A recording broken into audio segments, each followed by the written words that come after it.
بہت عجیب واقعہ سنانے جا رہا ہوں, سنیں گے نا سب انشاءاللہ. اور اس واقعے کے بعد ہمیں فیصلہ کرنا پڑے گا ہمارے نبی سے بڑھ کر اللہ کی قسم کوئی نبی. کیا واقعہ معلوم؟ سننا واقعہ.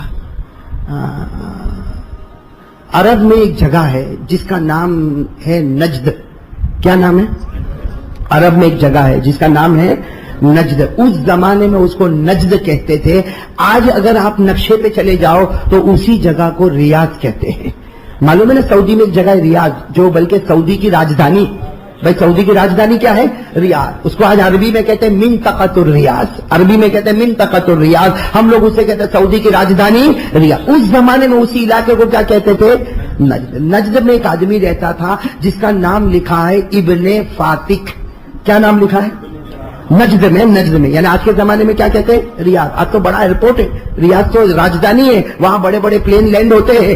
تو وہ جگہ کو پہلے نجد کہا جاتا تھا. وہاں ایک آدمی رہتا تھا جس کا نام کیا تھا؟ ابن فاتق. بالکل دوپہر کا وقت تھا اور ابن فاتق کو پتا چلا کہ تیرے 100 اونٹ جو جنگل میں چرنے کو گئے تھے وہ گم ہو گئے. تیرے 100 اونٹ جو جنگل میں چرنے کو گئے تھے گم ہو گیا. وہ نجد میں رہتے تھے. کون؟ کیا نام؟ ابن. ساتھ میں بولو کیا نام؟ ابن. وہ جنگل میں, وہ نجد میں رہتے تھے. ان کو پتا چلا کہ میرے 100 اونٹ جو روزانہ جنگل میں چرنے کو جاتے تھے اور رات ہوتی تھی تو چر کے, لیکن آج خبر ملی کہ وہ 100 کے 100 اونٹ کیا ہو گئے. ابھی کسی کے 100 اونٹ گم ہو جائے تو ٹینشن میں آ جائے. وہ ابن فاتق بھی ٹینشن میں آ گئے اور نکلے, اکیلے نکلے, جنگل میں نکلے اور اپنے اونٹوں کو ڈھونڈنا شروع کیا. ارے 10 اونٹ ادھر مل گئے, 10 اونٹ ادھر سے مل گئے, 10 اونٹ ادھر سے مل گئے. کرتے کرتے رات کا وقت آیا اور 100 اونٹ مل گئے. بولو الحمدللہ. 100 اونٹ مل گئے, لیکن وقت کون سا آ گیا؟ رات کا. اور یہ اپنے گھر سے جا کے کہاں پہنچ گئے ہیں؟ جنگل میں. نجد کے جنگل میں, یعنی ریاض کے جنگل میں پہنچ گئے. لیکن 100 اونٹ الحمدللہ مل گئے. 100 اونٹ کو باندھا, لیکن اب جنگل اور رات کا وقت. اور اس زمانے میں یہ دستور تھا کہ اگر رات ہو جائے اور جنگل میں ہو جائے تو اس زمانے جاہلیت میں لوگ کیا کہتے تھے؟ ہاتھ اٹھا کر کہتے تھے یہ جنگل کا جو سب سے بڑا جنات ہے میں اس کی حفاظت میں آتا ہوں. یہ جنگل کا جو سب سے بڑا جنات ہے اس کی حفاظت میں آتا ہوں. 3 مرتبہ بولنا پڑتا. یہ جنگل کا جو سب سے بڑا جنات ہے میں اس کی حفاظت میں آتا. یہ زمانے جاہلیت میں ہوتا تھا. اب یہ آدمی کا نام کیا ہے؟ ابن فاتق. اونٹ مل گئے. کتنے اونٹ مل گئے؟ 100 اونٹ کو باندھ دیا. لیکن اب رات رہنا کہاں پہ؟ جنگل میں. تو یہ دعا مانگنا ضروری ہے. اس زمانے کا دستور یہ دعا مانگنا. انہوں نے ہاتھ اٹھا کر دعا مانگی. اعوذ بعزیز ھذا الوادی من الجن, اعوذ بعزیز ھذا الوادی من الجن, اعوذ بعزیز ھذا الوادی من الجن. یہ ابن فاتق نے اپنے 100 اونٹوں کو باندھا اور زمانے جاہلیت کے دستور کے مطابق انہوں نے ہاتھ اٹھا کر کہا یہ جنگل کا جو سب سے بڑا جنات میں اس کی حفاظت میں آ گیا, میں اس کی حفاظت میں آ گیا. میں نے اپنے آپ کو جنگل کے بڑے جنات کی حفاظت میں دے دیا. یہ جو زمانے جاہلیت کا قاعدہ تھا اس کے مطابق 100 اونٹ کو باندھا اور یہ دعا, جیسے دعا مانگی آ گیا. کون؟ اس جنگل کا جو سب سے بڑا جنات تھا, لمبا چوڑا ہٹا کٹا. اب یہ کون تھے؟ ابن فاتق نے جب دیکھا تو گھبرا کر کیا کہا, میں نے اپنے آپ کو تیری حفاظت میں دیا, ملاقات کے لیے نہیں بلایا. بھائی میں تو زمانے جاہلیت میں ہم ایسا کرتے ہیں کہ ہم جنات کی حفاظت میں اپنے آپ کو دے دیتے. میں نے تیری حفاظت میں اپنے آپ کو دے دیا, لیکن تو سامنے آ گیا. وہ جنات لمبا چوڑا کیا کہا معلوم؟ پہلے میرا نام سن. کیا کہا میرا؟ تو ابن فاتق, ارے بھائی آدمی تو اتنا سا ہوگا, کتنی ہائٹ ہوگی؟ اور جنات کی ہائٹ کہاں سے کہا ہوگی؟ ابن فاتق نے کہا بتاؤ. کہا میرا نام عمرو بن اسال. کیا نام بتایا؟ عمرو بن اسال. اور کہا یہ پورے جنگل کے جناتوں کا میں سب سے بڑا سردار, میں تجھے سبق سکھانے آیا ہوں. اوہو سبق سکھانے آیا. ابن فاتق تو کانپنے لگے کہ میں نے تو اپنے آپ کو تیری حفاظت میں دے دیا اور تو مجھے سبق سکھانے آیا. اور جنات عامر, اس کی آواز گرجدار آواز میں کہا ہاں میں تجھے سبق سکھانے آیا اس لیے کہ تو اپنے آپ کو میری حفاظت میں دیتا. یہ غلط ہے. حفاظت میں دینا ہو تو پیدا کرنے والے کی حفاظت میں دے دے. کیا کہا؟ کہا پیدا کرنے والے کی حفاظت میں اپنے آپ کو دے دے, اس لیے کہ میرے نبی محمد نے ہم کو یہی سکھایا ہے. بولو سبحان اللہ. میرے نبی محمد نے ہم کو. تو یہ ابن فاتق تو نجد کے رہنے والے کہا کون خدا, اپنے آپ کو کس کی حفاظت میں دو؟ کہہ دو سبحان اللہ, کہہ دو سبحان اللہ. وہ جنات نے پڑھنا شروع کیا تو اپنے آپ کو میری حفاظت میں مت دے. اللہ. کون اللہ؟ ابن فاتح نے کہا کون اللہ؟ وہ جنات نے اپنی آواز میں کہا کہو سبحان اللہ. اپنی آواز میں کہا وہ اللہ هو اللہ الذی لا الہ الا هو عالم الغیب والشہادہ هو الرحمن الرحیم هو اللہ الذی لا الہ الا هو الملک القدوس السلام المؤمن المہیمن العزیز الجبار المتکبر سبحان اللہ عما یشرکون هو اللہ الخالق البارئ المصور له الاسماء الحسنى يسبح له ما في السماوات والارض وهو العزیز الحکیم. کا اس خدا کی حفاظت میں اپنے آپ کو دے دے. ابن فاتح نے 3 آیتیں سنی. کس کی زبانی؟ بولو بولو کس کی زبانی؟ جنات کا نام عامر بن اسال. جب یہ 3 آیتیں سنی ابن فاتح کہنے لگے سمجھ گیا میں اپنے آپ کو اگرچہ تو کتنا بھی لمبا چوڑا. ابن فاتح نے ہمت سے کہا تو کتنا ہی لمبا چوڑا ہوگا لیکن میں نے بھی فیصلہ کر لیا اپنے آپ کو تیرے نہیں. تو نے جو آیتیں پڑھی ہے اس خدا کی حفاظت میں نے اپنے آپ کو دے دیا. اب وہ کیا کہتا جنات؟ کہتا جنات کا نام عمر. کیا کہا جنات نے؟ کہا مدینے میں محمد ہے. نجد میں یہ لوگ نجد میں. وہ جنات کیا کہتا ہے؟ اے ابن فاتح تو اللہ کی توحید پر آ گیا لیکن اب سن مدینے میں محمد ہے. میں قسم کھا کر کہتا جا کر ان کے ہاتھ پر ایمان قبول کر لے ورنہ خدا تجھے جہنمی بنا دے گا.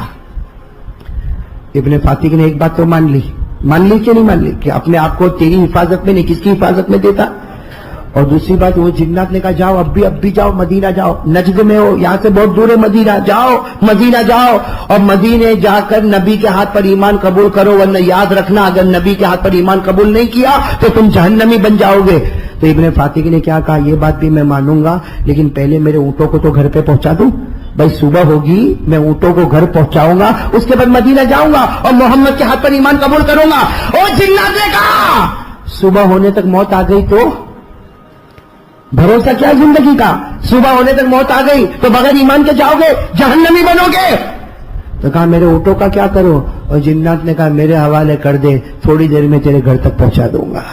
تیرے گھر تک پہنچا دوں گا اور تو ایک اونٹ کو لے لے اور مدینے کی طرف روانہ ہو جا. وہ ابن فاتح کہتے اللہ کی قسم میں نے ایک اونٹ کو لیا. وہ ابن فاتح کہتے معلوم نہیں میرے دل میں کیسے نبی کی محبت آ گئی. وہ جنات نے کیسے پیارے پیاری باتیں کہی. وہ ابن فاتح کہتے ہیں میں اونٹ پر بیٹھا. بولو کس پر؟ ابن فاتح فرماتے میں اونٹ پر بیٹھا اور میں نے اونٹ کو چلانا شروع کیا. ابن فاتح فرماتے میں اونٹ کو چلا کر لے کر گیا. میں مدینہ منورہ میں پہنچ گیا. مسجد نبوی کے پاس آ گیا. ابن فاتح کہتے جمعہ کا دن تھا. کون سا دن تھا؟ ابن فاتح کہتے میں تو نیا آدمی بھائی نجد کا رہنے والا. میں کہاں پر آ گیا؟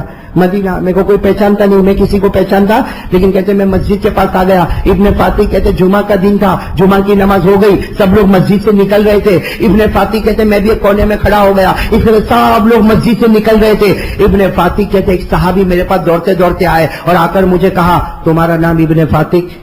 ہاں. ابن فاتح کہتے اچانک ایک صحابی میرے پاس آئے مجھے کہا تمہارا نام ابن فاتح؟ ابن فاتح کہتے ہاں میرا نام ابن فاتح مگر تمہارا نام کیا؟ کہا میرا نام حضرت ابو ذر. بولو کون حضرت؟ تو ابن فاتح نے کہا تم مجھے کیسے پہچانتے؟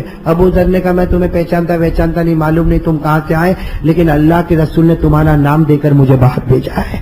اللہ کے رسول مسجد میں ہے تمہارا نام دے کر باہر بھیجا اور یہ کہا کہ مسجد کے کنارے پر ایک آدمی اونٹ لے کر کھڑا ہے اسے لے کر میرے پاس آ جاؤ. ابن فاتح کہتے میں حیران ہو گیا کہ میرا نام بھی ان کو معلوم ہے. ابن فاتح کہتے جیسے میں اندر گیا میرے آقا محمد رسول اللہ پر نظر پڑی. میرے نبی نے کہا آ جا ابن فاتح آ جا.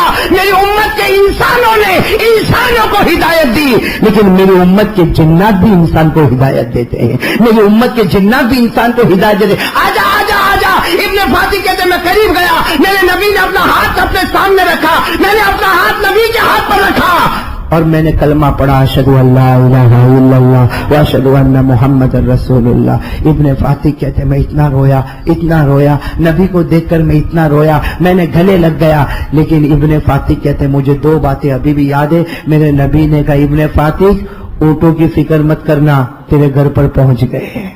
اونٹوں کی فکر مت کرنا، وہ امر نے، وہ جنات نے اونٹوں کو تیرے گھر پر پہنچا دیا اور سلامتی کے ساتھ پہنچا دیا۔ اور دوسری بات ابن فاطق کہتے میرے نبی کا ہاتھ میرے ہاتھ پر تھا، کلمہ پڑھ لیا، کلمہ پڑھ لیا، میری محبت پیدا کر لے، جب میں جنت میں جاؤں گا تجھے بھی ساتھ میں جنت میں لے کر جاؤں گا۔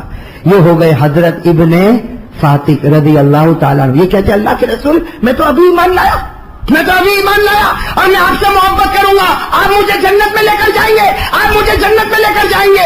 اللہ کے رسول نے فرمایا ابن فاطق تجھے اکیلے نہیں، قیامت تک آنے والا کوئی بھی مجھ سے سچی محبت کرے گا، میں اکیلا جنت میں نہیں جاؤں گا، اسے ساتھ میں لے کر جنت میں جاؤں گا۔ میرے دوستو میں بات ختم کرنے جا رہا ہوں اور یہی آپ سے کہنے کے لیے آیا ہوں، جو نبی سے محبت کرتا وہ نبی کے ساتھ جنت میں کون کون تیار ہے میرے دوستوں؟ اب ہاتھ اوپر کرے، وہ والا ہاتھ نہیں جو شروع میں اوپر کیا تھا، ہاتھ نیچے رکھو بھائی ماشاءاللہ۔ محبت کریں گے نا انشاءاللہ۔ اور محبت کا مطلب کیا؟ محبت کا مطلب کیا؟ وہ شروع میں نے آیت کریمہ پڑھی، محبت کا مطلب ہے نبی کہے یہ کرنا تو وہ کرنا فرض، نبی کہے نہیں کرنا تو نہیں کرنا فرض۔ میرے دوستو نبی کی ہر بات پہ عمل کرنے والا یہی محبت کرنے والا ہے، باقی جو نبی کی بات پہ عمل نہ کرے اور محبت بولے، کہے کچھ کرے کچھ، اللہ کہتا وہ منافق ہے جسے موت کے وقت کلمہ بھی نصیب نہیں ہوگا۔ میں منافق کس کو کہتے ہیں؟ منافق سنا ہوگا نا آپ نے، ایک ہوتا مسلمان، ایک ہوتا ہے کافر۔ معلوم جو اللہ کو مانے وہ مسلمان، نبی کو مانے وہ مسلمان، جو اللہ کو نہ مانے نبی کو نہ مانے وہ، لیکن اس کے بیچ میں بٹوین ٹو مومن اینڈ کافر، اس کے بیچ میں منافق۔ منافق کس کو کہتے ہیں؟ جو سب سے خطرناک ہے، جو بولتا ہے کچھ کرتا ہے کچھ، بولتا ہے میں نبی سے محبت کرتا اور نبی کے چہرے کو توڑتا، بولتا ہے میں نبی سے محبت کرتا اور نبی کے کپڑے کو پھاڑتا، نبی کے کپڑے کو پھاڑتا۔ آپ کہتے ہو نبی کا کپڑا کس نے پھاڑا؟ ہاں یہاں بیٹھے پھاڑنے والے، جن کی پیجامہ ٹخنوں کے نیچے ہے، اس نے نبی پاک کے کپڑے کی توہین کی کہ نہیں کی؟ ہمارے نبی نے فرمایا قیامت تک آنے والا میرا امتی مرد اس کی پیجامہ ٹخنوں کے اوپر ہوگی۔ آج اگر ہماری اور آپ کی پیجامہ ٹخنوں کے نیچے ہے، مطلب ہے نہ اس کو نبی کا چہرہ پسند آیا نہ نبی کے کپڑے پسند آئے۔ تو بولے کچھ اور کرے کچھ، یہ منافق ہے۔ اور منافق اتنا خطرناک ہے کہ ہمارے نبی نے فرمایا منافق سے بچنا، اللہ جب جہنم کو جلائے گا تو سب سے آخری جہنم میں اللہ منافق کو پٹک ڈالے گا۔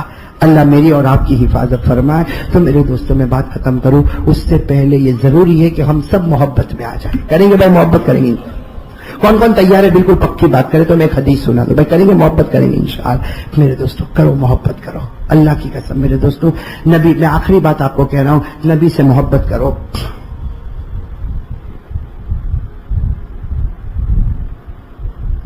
نبی سے محبت کرو میرے دوستوں۔ میں ایک آخری بات آپ کو بتاؤں میرے دوستوں، ہمارے آقا، بولو ہمارے آقا ایک مرتبہ رو رہے ہیں، میں آخری بات بتا رہا ہوں، ایک مرتبہ ہمارے نبی رو رہے ہیں، بہت رو رہے ہیں، بہت رو رہے ہیں، اتنا روئے ہیں کہ ہمارے نبی کے آنکھ کے آنسو کے قطرے داڑھی کو چھوتے ہوئے زمین پر ٹپ ٹپ۔ آپ چٹائی پر بیٹھے تو چٹائی پر پانی کے گرنے کی جو آواز ہوتی نا، ایسا ٹپ ٹپ آواز آتی۔ حضرت ابو بکر سامنے بیٹھے، وہ بھی رو رہے ہیں، وہ بھی رو رہے ہیں۔ کسی نے حضرت ابو بکر کو کہا کیوں رو رہے ہو؟ کہا میرے کو نہیں معلوم میں کیوں روتا، میرے نبی روتے نا اس لیے میں روتا، میرے نبی روتے نا اس لیے۔ تو کسی نے کہا ابو بکر پوچھو تو صحیح کہ نبی کیوں روتے ہیں؟ حضرت ابو بکر نے بہت ہمت کر کے آہستہ سے کہا اللہ کے رسول کب سے رو رہے ہیں اور کتنا رو رہے ہیں، آخر آپ اتنا کیوں رو رہے ہیں؟ میرے دوست اندازہ لگاؤ، نبی آج ہم سے محبت کرنے والا روئے تو ہم کو درد ہوتا کہ نہیں ہوتا؟ وہ نبی روتے ہوں گے تو ابو بکر کا دل کیسا تڑپتا ہوگا۔ حضرت ابو بکر نے پوچھا میرے نبی کب سے رو رہے ہیں؟ گھنٹے ہو گئے، آپ رو رہے اور کیوں رو رہے؟ ہمارے نبی نے کہا میں اس لیے روتا، مجھے وہ لوگ یاد آ گئے، وہ لوگ یاد آ گئے جو مجھ سے محبت کرتے ہیں، میں اس لیے روتا، مجھے وہ لوگ یاد آ گئے جو مجھ سے محبت کرتے، یعنی مجھے میرے احبہ یاد آ گئے، جو مجھ سے محبت کرنے والے ہیں وہ مجھے یاد آ گئے، اس لیے مجھے رونا آیا۔ تو حضرت ابو بکر نے کہا محبت جو آپ سے کرتے وہ آپ کو یاد آ گئے، تو محبت کرنے والا تو ابو بکر آپ کے سامنے بیٹھا ہے، عمر بیٹھے، عثمان وہاں بیٹھے، علی بیٹھے ہیں، صحابہ کرام کا مجمع بیٹھا، سارے محبت کرنے والے آپ کے سامنے بیٹھے ہیں، پھر رونا کس بات کا؟ بھائی محبت کرنے والے دور ہو جائے تو رونا آتا ہے، محبت کرنے والے بیٹھے ہو تو رونا تھوڑی آتا ہے۔ بھائی بات صحیح ہے نا، کسی کی بیوی چلی جائے تو رونا آتا ہے، بیوی ہو تو رونا آتا، کسی کی ماں مر جائے تو رونا آتا ہے، ماں زندہ سامنے بیٹھی ہو تو رونا۔ تو حضرت ابو بکر نے کہا سارے محبت کرنے والے آپ کے سامنے بیٹھے، پھر رونا کس بات کا؟ ہمارے نبی نے کہا میں تمہاری بات نہیں کرتا، بے شک تم مجھ سے محبت کرتے ہو، لیکن تم نے تو مجھے دیکھا ہے، تم نے مجھے دیکھا ہے، تم نے قرآن اترتے ہوئے دیکھا ہے، تم نے جبرائیل کو آتے ہوئے دیکھا ہے، تم نے مکہ اور مدینے کی زمین میرے ساتھ میں دیکھی ہے، تم جو مجھ سے محبت کرتے ہو۔ لیکن مجھے تو وہ لوگ یاد آ رہے ہیں، ہمارے نبی نے فرمایا مجھے تو اس وقت وہ لوگ یاد آ رہے ہیں جو میرے بعد دنیا میں آئیں گے، جنہوں نے مجھے دیکھا نہیں ہوگا، جنہوں نے میرے ساتھ مکے کی زمین میں رہے نہیں ہوں گے، جو میرے ساتھ مدینے میں رہے نہیں ہوں گے، جنہوں نے قرآن اترتے ہوئے نہیں دیکھا، جنہوں نے جبرائیل کو آتے ہوئے نہیں دیکھا، لیکن بغیر دیکھے وہ مجھ سے محبت کرتے ہیں۔ ہمارے نبی نے کہا ابو بکر مجھے وہ یاد آ رہے ہیں جو بغیر دیکھے مجھ سے محبت کرتے، اور ہمارے نبی نے فرمایا اللہ کی قسم ابو بکر قیامت میں پہلے ان کی سفارش کروں گا اور انہیں جنت میں پہنچا دوں گا۔ عمر، میں ذرا تھوڑا وقت لے رہا ہوں، حضرت عمر رضی اللہ تعالیٰ عنہ ایک مرتبہ بڑے امیر المومنین، بولو حضرت عمر امیر المومنین، حضرت عمر بیٹھے ہیں اور ایک بہت ایمرجنسی میٹنگ ہے، اور جس میں بہت سے ملک کے ایمبیسڈر لوگ آئے، بہت سے ملک کے بڑے لوگ آئے، تو حضرت عمر رضی اللہ تعالیٰ عنہ، حضرت عمر تو 22 لاکھ مربع میل پہ اکیلے حکومت کرتے تھے، اب حضرت عمر کا رعب اور دبدبہ، آپ بیٹھے سامنے سارے بڑے ملکوں کے لوگ آئے ہیں، تو حضرت عمر رضی اللہ تعالیٰ عنہ نے اپنے بیٹے کو بلائے، حضرت عبداللہ کو، کہا دروازے پر کھڑے رہنا، کسی کو انٹری، میٹنگ ہو رہی ہے، بہت بڑی کانفرنس ہے اور بڑے چانسلر لوگ آئے ہیں، اس لیے کوئی اندر نہ آئے۔ تو حضرت عبداللہ ابن عمر باہر کھڑے ہو گئے، کوئی بھی آئے نہیں، امیر المومنین سے بھی ملاقات نہیں ہوگی، کیونکہ امیر المومنین بہت بڑی میٹنگ میں ہے، اور یہ میٹنگ صرف دنیا کی نہیں ہے، امیر المومنین ان کو کلمے کی دعوت بھی دے رہے ہیں، بولو سبحان اللہ۔ تو کسی کو اتنے میں حضرت حسین آئے، کون آئے؟ حضرت حسین، اور کہا کہ مجھے اندر جانا ہے، امیر المومنین حضرت عمر کا کام ہے۔ حضرت عبداللہ ابن عمر تھوڑے گھبرائے، کہا میٹنگ ہو رہی ہے، منع کیا ہے آنے کو، لیکن پھر بھی آپ کو جانا ہے تو جاؤ، میں آپ کو نہیں روک سکتا، لیکن میٹنگ ہو رہی ہے، آپ کو جانا ہے تو جاؤ۔ تو حضرت حسین رضی اللہ تعالیٰ عنہ نے کہا کوئی بات نہیں، ابھی ظہر کی نماز کا وقت ہوگا تو آپ کے ابا آئیں گے، یعنی امیر المومنین آئیں گے، کوئی اتنا امپورٹنٹ کام نہیں ہے، ظہر کی نماز میں کام کر لیں گے، بھائی چلو ابھی صبح ہم جیسے کہے صبح 10-11 بجے کام نہیں ہوتا تو ظہر کی نماز میں کام کر لیں گے۔ یہ کہہ کر حضرت حسین بولو چلے گئے، اندر آئے، یہاں میٹنگ ختم ہوئی، حضرت عمر رضی اللہ تعالیٰ عنہ نے اپنے بیٹے کو بلایا، کوئی آئے تھے؟ کہا فلاں آئے تھے، ان کو بھیج دیا۔ پھر کہا حسین بھی آئے تھے، کہا حضرت حسین آئے تھے، پورے پسینے میں حضرت عمر، حضرت حسین آئے تھے، کیا کیا؟ کہا گئے، کہا بھیج دیا، کہا نہیں میں نے ان کو کہا تھا کہ اگر آپ کو جانا ہے تو جاؤ، لیکن انہوں نے کہا کوئی ضروری کام نہیں ہے، اور وہ چلے گئے، اور انہوں نے یہ کہا ہے کہ ظہر میں آ کے آپ کی ملاقات کریں گے۔ کہا حسین میری ملاقات کریں گے؟ حضرت عمر امیر المومنین کہتے ہیں حسین نبی کے نواز سے میری ملاقات کریں گے۔ کہا بیٹے آئندہ سے یہ بات مت کہنا، چلو میرے ساتھ میں۔ کہاں جا رہے معلوم؟ حضرت حسین کے گھر پر جا رہے، چلے جا رہے۔ جیسے حضرت حسین کے گھر پہ گئے، دروازہ کھٹکھٹایا، السلام علیکم، وعلیکم السلام۔ حضرت حسین باہر آئے، اے میرے پیارو، امیر المومنین حضرت عمر نے اپنا امامہ لیا اور ان کے پاؤں پہ رکھ دیا، اپنا امامہ اتار دیا اور ان کے پاؤں پر، حضرت حسین کے پاؤں۔ حضرت حسین کہتے ہیں امیر المومنین آپ عمر ہے، یہ ساری مارکیٹ دیکھ رہی ہے، میرا گھر بازار کے درمیان میں ہے، سارا مجمع دیکھ رہا ہے۔ حضرت عمر نے کہا جس کو دیکھنا ہو دیکھے، لیکن حق ہے کہ عمر کے سر پر جو امامہ ہے نا، اس کی وہ شان نہیں ہے جو حضرت حسین کے قدم مبارک کی شان ہے۔ اور پھر جو کام تھا وہ کام خیر ہو گیا۔ جب باہر نکلے نا تو ان کے بیٹے تو ساتھ نہیں تھے، کون؟ حضرت عبداللہ۔ تو عبداللہ کہنے لگے آپ حضرت حسین کیا اتنا احترام کرتے ہو، اتنا ریسپیکٹ کرتے ہو کہ آپ جھک گئے، آپ نے اپنا امامہ ان کے پاؤں پر رکھ دیا اور جو انہوں نے مانگا وہ آپ نے دے دیا۔ حضرت عمر رضی اللہ تعالیٰ عنہ کی آنکھوں میں آنسو تھے۔ کہا بیٹا اب یہ سب غلطی مت کرنا، کہا تیرے نانا محمد نہیں ہے، ان کے نانا محمد ہے، بولتے جاؤ صلی اللہ ہو. حضرت عمر رضی اللہ تعالیٰ عنہ نے جو جملے فرمائے، اتنے پیارے جملے فرمائے کہ تم حضرت حسین کے بارے میں سوال کرتے ہو. ارے حسین کے نانا محمد الرسول اللہ ہے، تیرے نانا محمد الرسول اللہ نہیں. ان کی نانی حضرت خدیجۃ الکبریٰ ہے، تیری نانی خدیجۃ الکبریٰ نہیں. ان کی ماں فاطمہ ہے، تیری ماں فاطمہ نہیں. ان کی خالہ رقیہ، کلثوم اور زینب ہے، تیری خالہ بنات نبی نہیں ہے. پھر حضرت عمر نے کہا اے بیٹے یاد رکھنا، وہ شہزادہ ہے اور ہم غلام زادے ہیں. وہ شہزادہ ہے اور ہم. تو حضرت عمر کے قدم بھی حضرت حسین کے سامنے لڑکھڑا جاتے تھے اور کہتے تھے کہ حسین کا مقام بہت اونچا ہے. اب میں آپ سے پوچھ رہا ہوں، کربلا کے میدان میں حضرت حسین گئے؟ آواز نہیں آ رہی آپ کی، پورا مجمع بولے گا گئے. شہید ہوئے، آج بھی زندہ ہے. ارے بولو، ہمارا یقین ہے. بولو حضرت حسین آج بھی صرف زندہ نہیں ہے، صبح ہوتی ہے، شام ہوتی ہے، حضرت حسین رضی اللہ تعالیٰ عنہ کی قبر میں جنت کا دسترخوان بچھایا جاتا ہے. حضرت حسین بعد میں شہید ہوئے، لیکن قرآن نے تو پہلے کہہ دیا. پڑھو میرے ساتھ میں پڑھو، جتنے حافظ ہوں گے سب پڑھیں گے.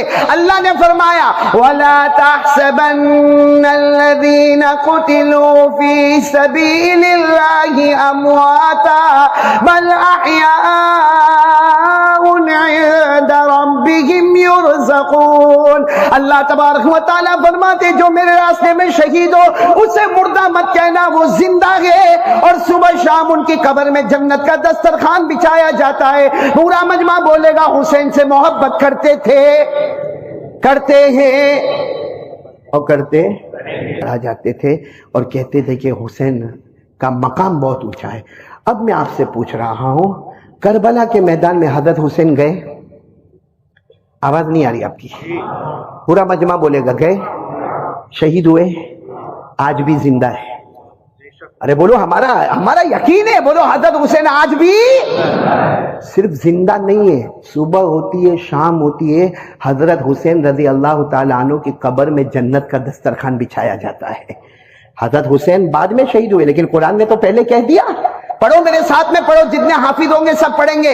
اللہ نے فرمایا وَلَا تَحْسَبَنَّ الَّذِينَ قُتِلُوا فِي سَبِيلِ اللَّهِ أَمْوَاتًا بَلْ أَحْيَاءٌ عِندَ رَبِّهِمْ يُرْزَقُونَ.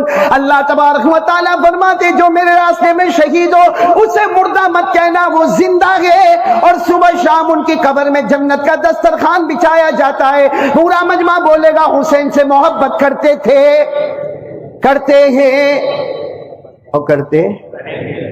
یہاں کتنے تھے سامنے؟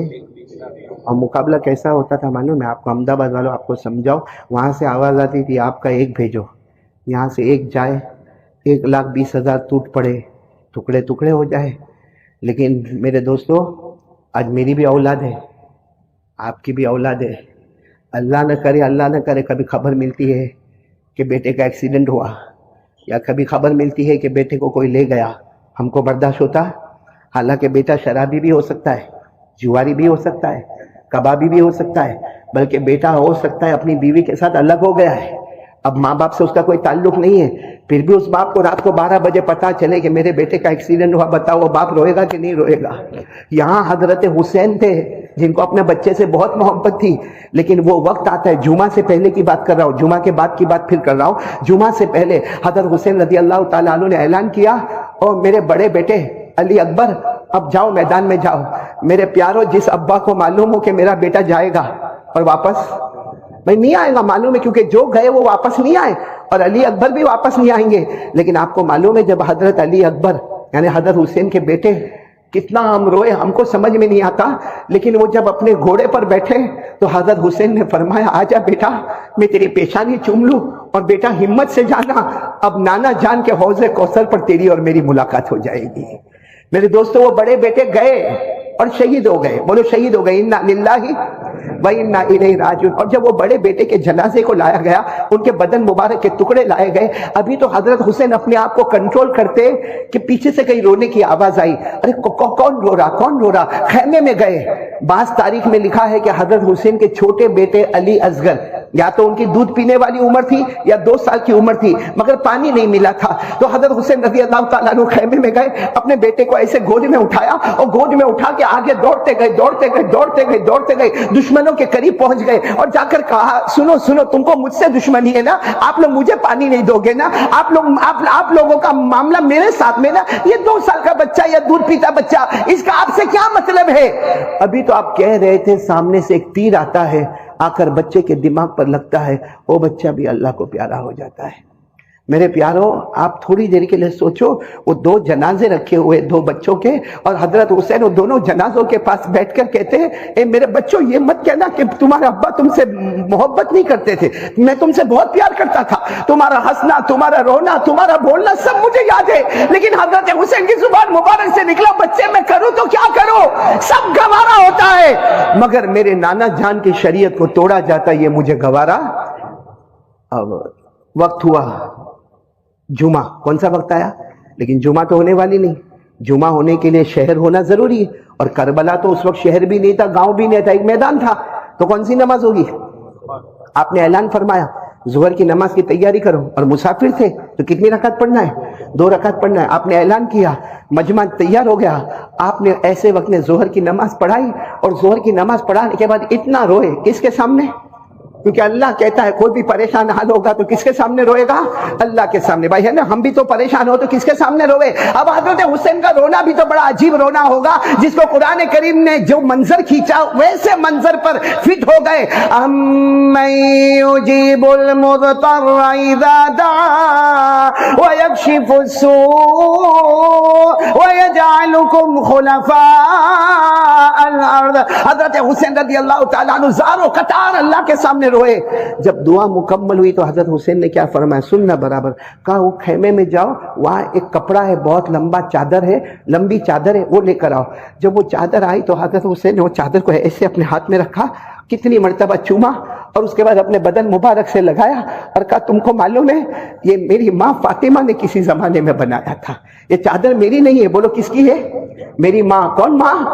فاطمہ۔ پھر اس کے بعد میں آپ نے کہا وہ جو خیمہ ہے نا وہاں سے تلوار لے لو، تو کسی نے کہا نہیں آپ اچھی تلوار لے کر جائے، ابھی آپ میدان میں جا رہے ہیں، اچھی تلوار لے کر جائے، وہ تلوار کی انی ٹوٹی ہوئی ہے۔ آپ نے فرمایا وہی تلوار لاؤ، مجھے اس وقت تلوار سے مطلب نہیں ہے، وہ تلوار میرے ابا شیر خدا حضرت علی رضی اللہ تعالیٰ عنہ کی تلوار ہے۔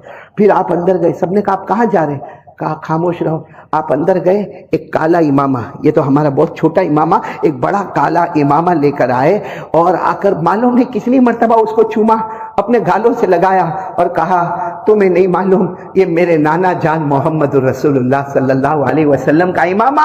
ارے میرے پیارو، کپڑے پر جو بدن پر کپڑا مبارک ہے وہ ماں حضرت فاطمہ الزہرا کا ہے، ہاتھ میں تلوار ہے وہ شیر خدا حضرت علی کی ہے، امامہ نانا جان محمد رسول اللہ۔ حضرت مولانا ابوالکلام آزاد اپنی کتاب میں لکھتے ہیں حضرت حسین میدان میں گئے اکیلے، 3.5 گھنٹے تک مقابلہ کیا ہے، 1 لاکھ اور یہ 3.5 گھنٹے تک مقابلہ کیا، سر سے لے کر یہ ہونٹ تک، ہونٹ سے لے کے سینے تک، سینے سے لے کر ناف تک۔ کہا جاتا ہے کہ 72-73 تلوار اور خنجر کے زخم لگے ہوئے، اور پھر کیا ہوا؟ اب سننا وقت، آپ نے تلوار ایسے زمین پہ، اب تک مقابلہ کر رہے تھے 3-3.5 گھنٹے، پورے خون میں لت پت ہو گئے، آپ نے تلوار ایسے زمین پہ رکھی۔ تلوار زمین پر رکھنے کا مطلب ہوتا ہے کہ ہم ہار گئے، تو سامنے اعلان ہو گیا کہ حسین ہار گئے، حسین ہار گئے، تلوار زمین پہ رکھی، آپ کھڑے ہو گئے، آپ نے کہا نہیں یہ مت کہنا کہ نبی کے نواسہ ہار گئے، میں نے تلوار اس لیے زمین پر نہیں رکھی، مقابلہ ہوگا، میں نے تلوار اس لیے زمین پر رکھی قد حان وقت صلاۃ العصر، عصر کا وقت ہو گیا ہے۔ بولو کون سی نماز کا وقت ہو گیا ہے؟ آپ کو معلوم ہے کتابوں میں لکھا ہے جب آپ نے کہا نا کہ عصر کا وقت ہو گیا تو اندر سے آواز آئی، کیونکہ حضرت حسین نے فرمایا عصر کا وقت ہو گیا، میں پڑھوں گا، آپ بھی کلمہ پڑھو۔ اور حضرت حسین کی زبان مبارک سے بالغ ہونے کے بعد سے کبھی میری نماز قضا نہیں ہوئی ہے، میں نماز پڑھوں گا، آپ لوگ بھی نماز پڑھے۔ سامنے سے آواز آئی، پڑھ لو ہم کو ضرورت نہیں ہے. کیا آواز آئی؟ پڑھ لو ہم کو. یہ آواز تو احمد آباد میں بھی آتی ہے. پھر حضرت حسین کی ٹیم میں کیسے ہو گئے؟ یہاں کتنے بیٹھے ہوں گے نالائق، غدار، نمک حرام، دھوکے باز، جو کہتے ہوں گے کہ ہم حسین میں ہیں اور آج فجر کی نماز نہیں پڑھے ہوں گے. آج تو یہ حضرت حسین کو دھوکہ نہیں دے رہے ہم لوگ؟ کیونکہ حضرت حسین نے تو تلوار رکھ دی اور کیا کہا. اور آپ کو معلوم ہے حضرت حسین رضی اللہ تعالیٰ عنہ نے کیا فرمایا؟ مجھے پانی دے دو نا. ارے مجھے پانی کہا، کیوں پانی؟ کہا پانی مجھے پینا نہیں، آپ لوگوں نے پینے سے منع کیا نا، جان جائے گی اللہ کے راستے میں، لیکن کم سے کم اتنا پانی تو دے دو، میں میرے کپڑے سے خون کو صاف کر لوں، میرے بدن کو صاف کر لوں، میں وضو کر لوں. تو سامنے سے آواز آتی پانی بھی نہیں ملے گا. تو حضرت حسین آسمان کی طرف دیکھ کر مسکرا کر کہتے مت دو پانی مت دو، میرا اللہ کہتا ہے مٹی سے تیمم کر کے نماز پڑھ لو. ہے نا قرآن میں، ہے نا یہ قرآن میں. پانی نہیں ملے تو کیا کرنے کا؟ نہیں بولو نا کیا کرنے کا؟ فَإِن لَّمْ تَجِدُوا مَاءً فَتَيَمَّمُوا صَعِيدًا طَيِّبًا فَامْسَحُوا بِوُجُوهِكُمْ وَأَيْدِيكُمْ. اللہ تبارک و تعالیٰ فرماتے پانی نہ ملے تو پاک مٹی سے تیمم کر. حضرت حسین میدان کربلا کی، اور تیمم میں بہت آسان ہے، نیت کر لی تیمم کی. نمبر 2، یوں ہاتھ رکھا، یوں چہرے پر پھیر دیا، پھر یوں ہاتھ رکھا اور یوں ہاتھ پر یوں اور یوں ہو گیا. اللہ اکبر. بولو کون سی نماز شروع ہوگی؟ کیونکہ اب مجبور ہے، خون بھلے ہے لیکن نماز تو پڑھنا ہے. آپ نے نماز شروع کر دی، اللہ اکبر، پھر رکوع میں گئے، اللہ اکبر، پھر قوم میں آئے، سمیع اللہ لمن حمدہ، پھر پہلے سجدے میں گئے، اللہ اکبر. جہاں پہلے سجدے میں گئے وہ دشمنوں نے، میرے پیاروں میں قسم کھا کر کہتا ہوں، احمد آباد کی مسجد میں، فیضان کی مسجد میں، میرے لیے کہنا آسان ہے لیکن جس پر گزرتی ہے، کیونکہ وہاں سے دشمنوں میں یہ فیصلہ ہوا کہ حملہ کر دو. ایک دشمن 2 تلوار لے کر، کتنی تلوار لے کر؟ 2. حضرت حسین تو سجدے میں، سبحان ربی الاعلیٰ سبحان ربی الاعلیٰ سبحان ربی الاعلیٰ. ایک دشمن آتا 2 تلوار لے کر سیدھے ایسے آپ کے کندھے مبارک پر اتنا زور کا حملہ کرتا، آپ کے دونوں کندھے مبارک الگ ہو جاتے ہیں اور آپ ایسے ایسے زمین پر پلٹ جاتے. جیسے آپ زمین پر ایسے سیدھے ہوتے ہیں، ایک دوسرا دشمن معلوم نہیں کیسا لوہا لے کر آتا، اور وہ لوہا کتنی مرتبہ آپ کے سینے پر مارتا، اتنی مرتبہ آپ کے سینے پر مارتا. پھر تیسرا دشمن شیمر نام کا آتا، جو آپ کے پورے چہرے کو اور آپ کی گردن مبارک کو الگ کرتا، اور اپنے تلوار کی نوک کے اوپر آپ کے چہرے کو رکھتا اور یوں تلوار کو اوپر اٹھاتا اور کہتا دیکھو حسین کی گردن ہمارے پاس آ گئی، ہاں حسین قتل ہو گئے، ہم جیت گئے. ارے خیمے میں سے ایک جوان کی آواز آتی ہے، اے شیمر اللہ کا دشمن، تم جیتے نہیں ہو، ہمارے حضرت حسین زندہ تھے تب بھی چہرہ اوپر تھا، آج شہید ہو گئے پھر بھی چہرہ اوپر نظر آتا ہے. میرے پیاروں اور بھی بہت لمبا واقعہ ہے، آگے کیا ہوا وقت نہیں ہے. صرف اتنا میں آپ سے پوچھنا چاہتا ہوں، حضرت حسین نے جان دے دی؟ ہاں یا نہیں؟ بولو دی. کیا کہہ کر گئے؟ نبی کا نواسہ جان دے سکتا مگر نماز کو قضا. ہم کس کے ساتھ ہیں؟ حضرت حسین کے ساتھ. نہیں ہم حضرت حسین. اچھا میرے کو یہ بتاؤ، حضرت حسین جنتی تھے کہ نہیں؟ ایک مرتبہ ابھی آپ خطبے میں سنو گے، ایک مرتبہ ہمارے آقا محمد رسول اللہ صلی اللہ علیہ وسلم نے فرمایا سب جنت میں جائیں گے، جوان بن کے جنت میں جائیں گے، اور جب سارے امتی جنت میں آ جائیں گے پھر جنت کے سردار آئیں گے، جوانوں کے سردار. تو صحابہ کرام نے پوچھا وہ کون ہے؟ ہمارے نبی نے فرمایا قال رسول اللہ صلی اللہ علیہ وسلم سیدہ شباب اہل الجنہ الحسن والحسین رضی اللہ تعالی عنہما، او کما قال رسول اللہ صلی اللہ علیہ وسلم. ہمارے نبی فرماتے جب سارے لوگ جنت میں جائیں گے، جنت کا دروازہ کھلے گا اور جنت کے جوانوں کے سردار حضرت حسن اور حضرت، مطلب ان کو تو جنت کا سرٹیفکیٹ مل گیا تھا. بولو نا مل گیا تھا. اور کوئی مجھے پوچھے کہ حضرت حسین کون ہے، میں جواب دیتا ہوں اگر آپ کو حضرت حسین کے بارے میں معلوم کرنا ہو تو یاد رکھو جن کے بدن مبارک میں گھیسا دوڑتی تھی تو حضرت فاطمہ الزہرا کی، جن کے بدن میں لہو دوڑتا تھا تو شیر خدا حضرت علی کا. وہ جنت کے جوانوں کے سردار تھے، وہ جنت کے پھول تھے، وہ جنت کی خوشبو تھی. اور میرے پیاروں کہہ دو کہ حضرت حسین کے سر پر پرورش کا ہاتھ تھا تو نانا جان محمد الرسول اللہ. اتنی اچھی سرٹیفکیٹ والے کہتے ہیں جان دے دی مگر نماز کو. ہمارے پاس کوئی سرٹیفکیٹ جنت کا تو پھر بے شرموں کی طرح فجر کیوں چھوڑتے ہو؟ نہیں کیوں؟ ایک نے مجھے ابھی کہا، ابھی میں وہاں تھا انڈور میں، مجھے کہا مولانا ہم تو حضرت حسین کو مانتے ہیں. میں نے کہا کم بخت چہرے پہ داڑھی نہیں اور حسین کو مانتے. پب جی پہ رہتا ہے، پب جی پہ موبائل میں زنا ہوتا ہے، موبائل میں چوری ہوتی ہے، موبائل میں جوا کھیلا جاتا ہے، موبائل میں گیم کھیلی جاتی ہے. ارے میرے دوستو، مسواک کی جگہ موبائل کا استعمال ہوتا ہے. قرآن کو اٹھاتا نہیں ہے، موبائل کا استعمال ہوتا ہے. نماز پڑھتا نہیں ہے، موبائل کا استعمال ہوتا ہے. میرے پیاروں، ہمارے گھروں میں طلاق ہوتی ہے نا تو اس کی وجہ موبائل ہے. ہمارے گھر میں ماں کے چہرے پہ تماچا مارا جاتا ہے، اس کی وجہ موبائل ہے. ہمارے گھر سے باپ کو، بوڑھے باپ کو نکالا جاتا ہے، اس کی وجہ موبائل ہے. اور پھر کہتا ہم حضرت حسین کی جماعت میں. دھوکہ دیتے ہیں احمد آباد والے سب کو. چہرے پہ داڑھی نہیں، حسینی بن گئے. جیب میں مسواک نہیں، حسینی بن گئے. فجر کی نماز کے جنازے اٹھے اور حسینی بن گئے. آپ موبائل میں آدھی رات کو 2 بجے ننگی عورتوں کو دیکھنا، ناچنا، گانا، حسینی بن گئے. بتاؤ نا یہ کون سا. اور میں تو ایک بات کہتا ہوں قاری صاحب، چلو آج تک ہم نے بیوی کو دھوکہ دیا، بچے کو دھوکہ دیا، اب نبی کے نواسے رہ گئے تھے دھوکہ دینے کے لیے. کیا بگاڑا تھا انہوں نے ہمارا؟ کیا بگاڑا تھا انہوں نے ہمارا؟ کیا آرام سے کہتا حسین کا دامن نہیں چھوڑیں گے تو اللہ کا بندہ داڑھی کہاں ہے؟ ارے تو کہتا میں حسین کا دامن نہیں چھوڑیں گے تو فجر کی نماز کہاں ہے؟ ارے حضرت حسین کا دامن نہیں چھوڑیں گے تو 24 گھنٹے میں قرآن کتنا پڑھا؟ ارے حضرت حسین کا دامن نہیں چھوڑیں گے تو زبان پر ماں بہن کی گالیاں کیسے آئی؟ پورے کربلا کے میدان میں حضرت حسین نے گالی دی. ارے بولو نا، گالی دی تو ہماری زبان پر کہا قدم قدم پہ تیری ماں تیری بہن. یہ کیا ہے؟ یہ ہے کیا؟ مجھے بتاؤ. ہاں، یہ موبائل پورا دن موبائل. ابھی یہاں جمعہ کی نماز ہوگی نا، کتنے ایسے ہوں گے جو سنت نفل نہیں پڑھیں گے. یوں مسجد کے باہر نکلا، یوں جیب میں ہاتھ، کیوں کیا ہوا؟ کروڑوں کا رولنگ کرتا ہے کیا؟ اور پھر کیا کرے گا معلوم؟ یوں موبائل دیکھے گا، کسی کا میسج آیا، پنچات کرنے کا موقع مل گیا. اور اگر نہیں آیا ہوگا نا میسج تو بیٹھے بیٹھے شروع کریں. کیا ہے میرے پیاروں؟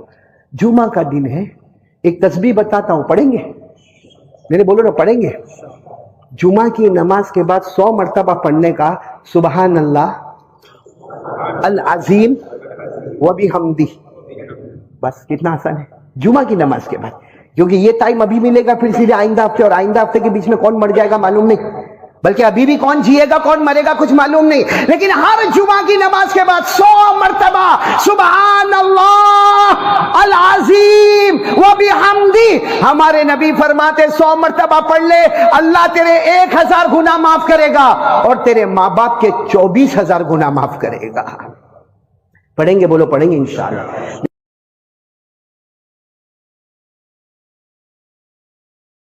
میں ایک واقعہ سناؤں آپ کو، بہت پیارا واقعہ. ایک مرتبہ جناب نبی کریم صلی اللہ علیہ وسلم تشریف فرمائے. سب سننا، اللہ کے رسول پاک صلی اللہ علیہ وسلم تشریف فرمائے، صحابہ کرام کا مجمع بیٹھا. اتنے میں ایک دیہاتی آئے. دیہاتی سمجھتے ہو نا، بدوی، عربی، یعنی دیہات کے رہنے والے. اب وہ دیہات کے رہنے والوں کے اندر وہ رسپیکٹ، وہ ڈسپلین، وہ ادب، وہ سب تو ہوتا نہیں. اب وہ آئے اور پورے مجمع کو چیرتے چیرتے چیرتے سیدھے ہمارے آقا صلی اللہ علیہ وسلم کے پاس بیٹھ گئے. حالانکہ قاعدہ یہ کہ جب مجمع بیٹھا ہو تو پھلانگنا نہیں چاہیے، اور اگر پھلانگنا ہو تو اطلاع کرے کہ بھائی تھوڑا راستہ دے دے، بھائی تھوڑا راستہ دے دے، تھوڑا راستہ دے دے. وہ سیدھے پھلانگتے پھلانگتے پھلانگتے اللہ کے رسول پاک صلی اللہ علیہ وسلم کے پاس بیٹھ گئے. ہمارے نبی کو معلوم ہے دیہاتی ہے، بدوی ہے، عربی ہے، ان کو یہ رسپیکٹ اور یہ ادب معلوم نہیں. لیکن وہ سیدھے آئے اور سلام کیا. ہمارے آقا صلی اللہ علیہ وسلم نے سلام کا جواب دیا اور انہوں نے ایک سوال پوچھا، بہت پیارا سوال پوچھا. کہا کہ این اللہ، اللہ کہاں ہے؟ اللہ کا. سارے صحابہ کا گوئے کان کھڑے ہو گئے کہ اتنا عجیب و غریب سوال، اللہ کہاں ہے؟ اور پھر انہوں نے، وہ دیہاتی نے کیا سوال پوچھا؟ اللہ کہاں ہے؟ اہو قریب فنناجیہ ام ہوا بعید فننادیہ. کہا اللہ کہاں ہے؟ ہمارے آقا صلی اللہ علیہ وسلم کو سوال پوچھ رہے اللہ کہاں ہے. اور پھر وہ دیہاتی کہتے ہیں اگر اللہ قریب ہے نا تو میں آہستہ آہستہ اللہ سے بات کروں. بھائی قریب والوں سے زور سے بات کرنے کی ضرورت نہیں، میں آہستہ آہستہ اللہ اللہ یا ربنا آتنا فی الدنیا حسنہ، آہستہ آہستہ. اور اگر میرا اللہ بہت دور ہے تو میں زور زور سے دعا مانگوں ربنا آتنا فی الدنیا حسنہ، تو اللہ قریب ہے تو میں آہستہ آہستہ بات کروں، اللہ دور ہے تو میں زور زور سے پکار پکار کے چلا چلا کے باتیں کروں۔ ہمارے آقا صلی اللہ علیہ وسلم نے کوئی جواب نہیں دیا، کیونکہ سوال ہی ایسا عجیب و غریب تھا کہ اللہ کہاں ہے، قریب ہے تو آہستہ بات کروں، دور ہے تو بلند آواز سے بات کروں۔ ہمارے آقا صلی اللہ علیہ وسلم نے کوئی جواب نہیں دیا۔ حضرت جبرائیل آئے اور آ کر کہا اللہ کے رسول کیا معاملہ کیا ہے؟ اللہ کے رسول نے فرمایا یہ سوال پوچھ رہے کہ اللہ کہاں ہے، قریب ہے تو آہستہ بات کرے اور اگر دور ہے تو بلند آواز سے بات کرے۔ حضرت جبرائیل نے فرمایا اللہ جواب دے چکا۔ بولو اللہ جواب۔ اور کون سی آیت کریمہ آئی جو سورہ بقرہ میں آج بھی وہ آیت کریمہ ہے، جن کو یاد ہو یہاں مردوں میں میرے ساتھ پڑھے، عورتیں اپنے دل میں پڑھے۔ اللہ نے جواب دے دیا وَإِذَا سَأَلَكَ عِبَادِي عَنِّي فَإِنِّي قَرِيبٌ۔ اللہ تبارک و تعالیٰ نے فرمایا یہ آنے والے سوال پوچھ رہے ہیں کہ اللہ قریب ہے تو ہم آہستہ آہستہ بات کریں، اللہ دور ہے تو ہم زور زور سے پکار پکار کے بات کریں۔ اللہ نے فرمایا میرے محبوب اگر میرے بندے میرا ایڈریس پوچھے، اگر میرے بندے میرا پتہ پوچھے تو میرے سارے بندوں کو کہہ دینا فَإِنِّي قریب، کہ میں بہت قریب ہوں۔ بولو میں بہت۔ پھر ایک سوال ہوا کہ اللہ قریب تو ہے مگر کتنا قریب ہے؟ کیونکہ دیکھو میں یہاں بیٹھا ہوں، یہ ہمارے حافظ الماس یہاں بیٹھے، ہم دونوں بہت قریب بیٹھے، یا آپ سب بیٹھے، آپ لوگ بھی میرے قریب بیٹھے، تو اللہ کتنا قریب ہے؟ یعنی 1 قدم قریب ہے، 2 قدم قریب ہے، 3 فاصلہ قریب ہے، 4 فاصلہ قریب ہے، اللہ کتنا قریب ہے؟ تو فوراً اللہ تبارک و تعالیٰ نے دوسری آیت کریمہ دی وَنَحْنُ أَقْرَبُ إِلَيْهِ مِنْ حَبْلِ الْوَرِيدِ۔ اللہ جل جلالہ عما نوالہ نے فرمایا میرے بندوں کو بتا دو میں قریب ہوں، اور کتنا قریب ہوں؟ تیرے دل میں، تیرے ہارٹ میں، تیرے سینے میں جو دھڑکنے والی رگیں ہیں، جس پر تیری جان کا دار و مدار ہے، تیرے سینے میں جو تھر تھر کرنے والی، دھڑ دھڑ کرنے والی جو رگیں ہیں، وہ تجھ سے اتنی قریب نہیں جتنا پیدا کرنے والا اللہ تجھ سے قریب ہے۔ پھر ایک سوال ہوتا اللہ اتنے قریب ہے، لیکن اللہ کسی بڑے کے پاس جاؤ تو اپوائنٹمنٹ لینا پڑتا ہے نا، کسی بڑے کے پاس جاؤ تو وقت لینا پڑتا ہے، کسی بڑے کے پاس جاؤ تو ٹائم لینا پڑتا ہے۔ اللہ تیرے پاس بھی تو ٹائم لینا ہوگا، وقت لینا ہوگا، اپوائنٹمنٹ لینا ہوگا کہ کب آئے۔ اللہ نے اتنا پیارا جواب دیا میرا بندہ یہ مت پوچھ کہ اپوائنٹمنٹ کیا ہے، یہ بتا تو کب آنے والا ہے، میں نے تو دن اور رات 24 گھنٹے اپنا دروازہ کھلا رکھا ہے۔ اللہ نے فرمایا اجیب دعوت الداعی اذا دعان فلیستجیبوا لی ولیؤمنوا بی لعلہم یرشدون۔ اللہ تبارک و تعالیٰ فرماتے یہ مت پوچھ کہ میرے پاس وقت کون سا، یہ مت پوچھ کہ میرے پاس آنے کا ٹائم کون سا۔ اللہ فرماتے 24 گھنٹے لیل و نہار، رات و دن میں جو حالت میں میرے پاس آئے گا، اللہ فرماتے تیری ہر مراد کو پورا کروں گا۔ تو میری ماں بہنیں سب سے پہلے یقین بنا لو کرنے دھرنے والا کون؟ اللہ آپ بھی ساتھ میں کہیں کرنے دھرنے والا کون؟ اب میں آتا ہوں اس ٹاپک پر جو ابھی راستے میں انہوں نے میرے کو دیا۔ کمال تو کیا ہے معلوم ہے کہ 10 منٹ پہلے تو ٹاپک ملتا ہے، آدمی بھی کیا کرے۔ اب یہ کہتا ہے بہت دن سے پوسٹر میں آ گیا، پر میرے پاس موبائل ہوئے تو پوسٹر دیکھو نا، میرے پاس اتنا چھوٹا سا وہ موبائل ہے، تم لوگوں کے پاس ہے بڑا ہے، میرے کو دے دینا ہدیہ ودیہ کرنے کا ہوئے تو بھائی۔ لیکن چلو یہاں معاملہ آتا میاں بیوی کا۔ دیکھو میں ایک بہت پتے کی بات بتاتا ہوں کیونکہ یہاں بھی بہت سارے شوہر بیٹھے ہیں۔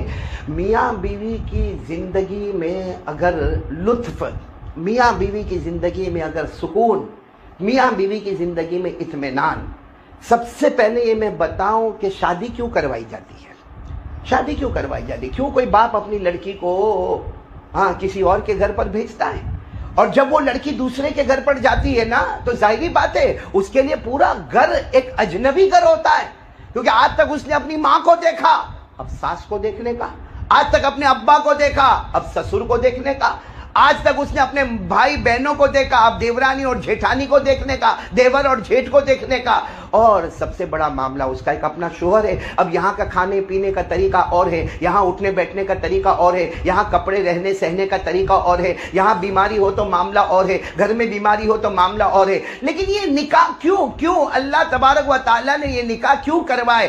آخر ایک باپ اور ایک ماں اپنے لختے جگر، اپنے نور نظر کو کیوں دوسرے کے گھر میں بھیجتے ہیں؟ تو اس کا جواب جواب قرآن پاک نے دیا کہ نکاح کا مقصد ہے، بولو نکاح کا مقصد ہے سکون، بولو نکاح کا مقصد ہے سکون۔ اللہ تبارک و تعالیٰ نے فرمایا ہم نے نکاح کیوں کروائے ہیں، بولو نکاح کیوں کروائے ہیں، سکون کے لیے۔ اللہ تبارک و تعالیٰ نے قرآن پاک میں صاف فرمایا لِتَسْكُنُوا إِلَيْهَا وَجَعَلَ بَيْنَكُم مَّوَدَّةً وَرَحْمَةً إِنَّ فِي ذَلِكَ لَآيَاتٍ لِقَوْمٍ يَتَفَكَّرُونَ۔ اللہ تبارک و تعالیٰ فرماتے مجھے بھی معلوم ہے ایک باپ اور ایک ماں اپنی بیٹی سے بہت محبت کرتے ہیں، لیکن بیٹی کو دوسرے کے گھر کے حوالے کرتے ہیں، اس کا سارا رہنا سہنا بدل جاتا ہے۔ اللہ فرماتے اس کی وجہ ہے سکون، بولو اس کی وجہ ہے سکون۔ لیکن آج ہمارے یہاں معاملہ الٹا ہو گیا ہے کہ کتنے لوگ ہوں گے نا ایسا بولیں گے او شادی سے پہلے بہت اچھا تھا، اب شادی کے بعد تو ہو کائے کا سکون، ٹینشن ٹینشن ٹینشن۔ تو آج میں میری ماں اور بہنوں اور بیٹیوں کو جن کی شادی ہونے والی ہوگی دعا کرو کہ اللہ آسانی عطا فرمائے، اور جن کی ہو گئی ہے اللہ میاں بیوی میں خوب محبت پیدا فرمائے۔ لیکن کہنا یہ ہے کہ سب سے پہلی چیز جو آج 90% بلکہ 99 کا تو بھی غلط نہیں ہوگا، یہ ہماری ماں بہنیں نہیں کرتی ہے۔ اگر یہ پہلا کام کرے نا اللہ کی طرف سے غیب کی مدد آوے اور گھر میں سکون آ جائے، وہ کیا ہے، اپنے شوہر کی برائی کرنا بند کرتے ہیں۔ اپنے شوہر کی آج ایک عورت کی عادت ہے، جہاں گھر میں کچھ جھگڑا ہوا، بھائی گھر ہے نا جھگڑا ہوگا، اور گھر میں جوائنٹ فیملی ہے تو اور زیادہ جھگڑا ہوگا۔ کہاں جھگڑا ہوا بھائی، گھر میں جھگڑا ہوا، برداشت کر لے، صبر کر لے، غصہ پی لے، باقی جا کے پڑوسن کو جا کے کہنے کا میرا ہسبینڈ ایسا ہے، کسی اور کو فون کر کے اپنی سہیلی کو بولنے کا میرا ہسبینڈ ایسا ہے، اپنی ماں کو جا کے کہنے کا میرا ہسبینڈ ایسا ہے، اپنے باپ کو جا کے بولنے کا میرا شوہر ایسا ہے، اپنے بھائیوں کو جا کے بولنے کا کہ میرا شوہر ایسا ہے۔ یعنی غیبت کرنا حرام، پیٹھ پیچھے کسی کی برائی کرنا حرام۔ اور میں یہ نہیں کہتا کہ وہ عورت جھوٹ بولتی ہے، وہ جو اپنی سہیلی کو اپنے شوہر کے بارے میں بتاتی ہے وہ صحیح ہے، وہ اپنی ماں کو جو اپنے شوہر کے بارے میں بتاتی وہ صحیح ہے، وہ جو اپنے بھائی کو اپنے ہسبینڈ کے بارے میں بتاتی وہ صحیح ہے، لیکن اس کا نام غیبت ہے، اور غیبت کرنا عام لوگوں کی حرام ہے۔ تو وہ شوہر جس کو اللہ نے تیرا سرتاج بنایا ہے اس کی غیبت کرنا کیسے جائز ہوگا؟ اور یہ غیبت اتنا خطرناک گناہ ہے کہ ہمارے آقا صلی اللہ علیہ وسلم نے فرمایا الغیبت اشد من الزنا، غیبت کرنا، پیٹھ پیچھے برائی کرنا یہ زنا سے بدتر ہے۔ تو جس گھر میں زنا سے بدتر گناہ آتا ہوگا وہ گھر میں پھر میاں بیوی میں سکون کہاں سے آئے گا؟ میں آپ کو ایک بات بتاؤں کہ اگر شوہر کی بھول ہے، بھول ہے یقیناً ہے، کیونکہ جو عورت کہہ رہی ہے اپنی شکایت کر رہی ہے وہ عورت اپنی جگہ پر صحیح ہے، وہ اپنی سہیلی کو صحیح بتا رہی کہ میرا ہسبینڈ ایسا کرتا ہے، یا میرا ہسبینڈ کسی اور سے تعلق جوڑتا ہے، یا میرا ہسبینڈ موبائل پہ رہتا ہے، یا میرا ہسبینڈ کام دھندے پہ دھیان نہیں، وہ جو بتا رہی ہے وہ صحیح ہے۔ لیکن اتنے سارے لوگوں کو اپنے ہسبینڈ کی برائی کرنے سے بہتر یہ ہوتا کہ وہ ایک اللہ کو کہتی تو اللہ کام کر دیتا کہ نہیں کر دیتا۔ آپ کو ایک عجیب بات بتاؤں، حضرت عمر، ان کا رعب اور دبدبہ تو سب کو معلوم ہے، کتنا رعب تھا حضرت عمر کا، کتنا دبدبہ تھا۔ حضرت عمر کو پتا چلا کہ فلاں محلے میں گھر ہے، اور وہ گھر میں جو ایک آدمی رہتے ہیں وہ حضرت عمر کے خاص دوست تھے، بولو حضرت عمر کے خاص دوست تھے، اور ماشاءاللہ نمازوں میں آتے ہیں، ماشاءاللہ رمضان میں رہتے ہیں، اور ماشاءاللہ حضرت عمر کے آگے پیچھے رہتے ہیں۔ لیکن پتا چلا کہ وہ دارو پیتے ہیں، وہ شراب پیتے ہیں۔ حضرت عمر رضی اللہ تعالیٰ عنہ نے کئی دن تک انکوائری بٹھائی، انکوائری بٹھانے کے بعد پتا چل گیا کہ اتنے بجے ان کے گھر میں دارو آتا ہے، شراب آتا ہے، اور ان کے گھر میں شراب پیا جاتا ہے۔ حضرت عمر رضی اللہ تعالیٰ عنہ نے سوچا کہ آج رات کو ان کو رنگے ہاتھ پکڑنا ہے، بولو حضرت عمر نے سوچا آج رات کو رنگے ہاتھ ان کو پکڑنا، اور حضرت عمر کے لیے کوئی مشکل نہیں تھا، لیکن حضرت عمر نے سوچا کہ اگر ڈائریکٹ میں دروازہ کھٹکھٹاؤں گا، ٹھک ٹھک ٹھک ٹھک دروازہ کھٹکھٹاؤں گا، اور وہ پوچھیں گے اندر سے کون، اور میں باہر سے کہوں گا امیر المومنین عمر، تو اتنے میں تو شراب کے مٹکے چھپا دے گا، اتنے میں تو شراب کے مٹکے چھپا دے گا، تو رنگے ہاتھ تو پکڑا نہیں جائے گا۔ تو حضرت عمر نے پوری پلاننگ کی، رات کے سناٹے میں گھر کے پیچھے والی دیوار پہ چڑھے، اور دیوار پہ چڑھ کر اوپر کا چھت کھولے، اور چھت کھولنے کے بعد سیدھے چھلانگ لگائے، اور بالکل رنگے ہاتھ ان کے ہاتھ میں شراب کے مٹکے تھے، اور دوست احباب سب شراب پی رہے تھے، اور حضرت عمر ایسے جیسے آ گئے سیدھے، وہ سب کے سب کانپنے لگے. امیر المومنین امیر المومنین امیر المومنین عمر آ گئے, امیر المومنین عمر. اور حضرت عمر نے بڑے غصے میں, بڑے جلال میں, بڑے رعب اور دبدبے میں حضرت عمر نے کہا تم نمازیں پڑھنے آتے ہو نا, تم رمضان کے روزے رکھتے ہو نا, تم حج کرتے ہو نا, تم عمر کر کے میرے آگے پیچھے ہوتے ہو نا, اور تمہارے گھر میں یہ شراب, یہ دارو کی محفل. سننا, حضرت عمر نے تو رنگے ہاتھ پکڑ لیا کہ نہیں پکڑ لیا؟ وہ جو شخص تھے ان کو پکڑ لیا, اور ان کے ہاتھ میں شراب کی بوتل بھی تھی, شراب کا گلاس بھی تھا. لیکن انہوں نے کانپتے کانپتے کیا کہا, عمر امیر المومنین ایک بات کہوں. حضرت عمر نے کہا کہو. کہا میری ایک غلطی ہے, میں کیا کر رہا ہوں؟ ارے بولو نا, میں کیا کر رہا ہوں؟ شراب پی رہا ہوں, میری غلطی. لیکن عمر تمہاری 3 غلطیاں ہوئی. آپ امیر المومنین, آپ بہت بڑے ہیں, لیکن پھر بھی میں آپ کو بتاؤں کہ میری ایک ہوئی ہے, آپ کی کتنی ہوئی ہے؟ حضرت عمر رضی اللہ تعالیٰ عنہ چوکے, کہنے لگے میں نے کون سی غلطی کی؟ ارے رنگے ہاتھ تجھے دارو پیتا ہوا پکڑ لیا, شراب پیتا ہوا پکڑ لیا, میں نے کون سی غلطی کی؟ او شخص نے کہا آپ کہاں سے آئے؟ بولو نا, کہاں سے آئے؟ چھت سے آئے. اللہ قرآن میں کہتا ہے دروازے سے آؤ. قرآن میں کہیں اللہ نے یہ نہیں کہا کہ چھت پھاڑ کے آؤ. پوچھو اللہ قرآن پاک میں فرماتا وَأْتُوا الْبُيُوتَ مِنْ أَبْوَابِهَا. اللہ تبارک و تعالیٰ فرماتے کسی کے گھر میں جاؤ تو بولو کہاں سے جاؤ؟ اب جیسے میرے کو یہاں پر بلایا, میں سیدھے یہ دروازے سے آیا. ایسا تو نہیں کہ پیچھے والی کھڑکی سے آیا یا پیچھے کوئی سیڑھی لگائی اور وہاں سے آئے. بھائی سیدھی بات ہے, قاعدہ قانون ہے, دروازے سے آؤ. وَأْتُوا الْبُيُوتَ مِنْ أَبْوَابِهَا. اللہ کہتا دروازے سے آؤ. تو وہ شخص کہتے ہیں عمر آپ امیر المومنین ہیں, لیکن آپ کی پہلی غلطی ہے کہ آپ پیچھے دیوار چڑھے, چھت کو پھاڑے اور پھر آپ میرے پاس آئے. کیا اللہ اس کا حکم دیتا ہے کہ چھت کو پھاڑ کے کسی کے گھر میں جاؤ؟ حضرت عمر نے کہا غلطی تو ہو گئی. کہا یہ تو ایک ہے, دوسری بھی غلطی ہوئی. حضرت عمر نے کہا وہ کون سی غلطی ہوئی؟ کہا سلام کیا کیا آپ نے؟ آپ تو ڈائریکٹ آئے اور چلانا شروع کر دیا. آپ نے سلام کیا کیا؟